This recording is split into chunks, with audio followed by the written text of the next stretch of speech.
नक्कीच आता गेल्या असेंब्लीच्या इलेक्शनमध्ये आम्ही एकत्र होतो. आता या निवडणुकांमध्ये वेगळं होण्याचं मला नाही वाटत असं काही कारण असू शकतं. पण त्याचबरोबर प्रत्येक पक्षाचा जो महाविकास आघाडीच्या प्रत्येक पक्षाचा जो पदाधिकारी किंवा कार्यकर्ता आहे, हे सर्व एकत्रितपणे ह्या दोन निवडणुका लढल्या असल्या कारणास्तव येणाऱ्या मुंबई महानगरपालिकेच्या निवडणुका देखील एकत्रित लढले पाहिजे असं कार्यकर्त्यांचं म्हणणं आहे. आणि म्हणून कार्यकर्त्यांच्या म्हणण्यानुसार नेत्यांनी पुढे जायला पाहिजे, कारण ही काळाची गरज आहे. आज ज्या पद्धतीने भाजप दबावतंत्र वापरत आहे, लोकांना आपल्याकडे खेचण्याच्यासाठी त्या ठिकाणी वेगवेगळे आमिष दिले जात आहेत किंवा निधी दिला जातोय किंवा पैशाचा त्या ठिकाणी वापर केला जातो. तर या सर्व गोष्टी ज्या आहे या मुंबई शहराच्या जडणघडणमध्ये ह्या गोष्टी होणं अपेक्षित नाही. आणि त्यासाठीच आज आम्ही सेक्युलर विचाराची लोक जी आहोत की ज्यांनी इंडिया अलायन्सच्या माध्यमातून या देशामध्ये ज्या निवडणुका खासदारकीच्या झाल्या त्यामध्ये विशेष करून या राज्यामध्ये एक चांगल्या पद्धतीचं एक स्ट्राईक रेट राहिलेला आहे.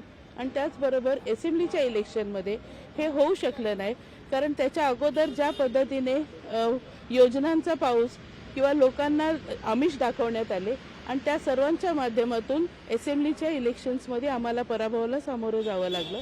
पण त्याचबरोबर येणाऱ्या निवडणुका या शहरामध्ये एक चांगल्या पद्धतीने एका विचाराने लढणं आमच्या सर्वांचा विचार आहे. बरोबर आहे, परंतु आत्ताच्या घडीला परिस्थिती अशी आहे की तुमच्या पक्षापुढे 2-3 ऑप्शन्स आहेत. म्हणजे काँग्रेस एक स्वतंत्र तुम्हाला म्हणताय की आमच्याबरोबर लढा, दुसरीकडे उद्धव बाळासाहेब ठाकरे पक्ष आणि मनसे यांनी सुद्धा साहेबांकडे प्रस्ताव दिलेला आहे. आणि चर्चा अशी सुद्धा आहे की उद्या जर राष्ट्रवादी अजित पवारांच्या पक्षाला एकटं लढण्याची वेळ आली त्यांच्यावर, तर ते सुद्धा तुम्हाला प्रस्ताव देणार आहे. तर नेमकं कुणाबरोबर जायचं याच्या संदर्भामध्ये काही चर्चा झालेली आहे का? काँग्रेससाठी अजूनही साहेब म्हणजे प्रयत्नशील आहे. हे जरी खरं असलं तरीही सेपरेट जाण्याची वेळ आली तर राष्ट्रवादी शरदचंद्र पवार पक्ष कोणाबरोबर जाईल? हे बघा, मुंबई महानगरपालिकेच्या निवडणुका ज्या आहेत हे सर्व म्हणजे कार्यकर्त्यांच्या जोरावर आहे.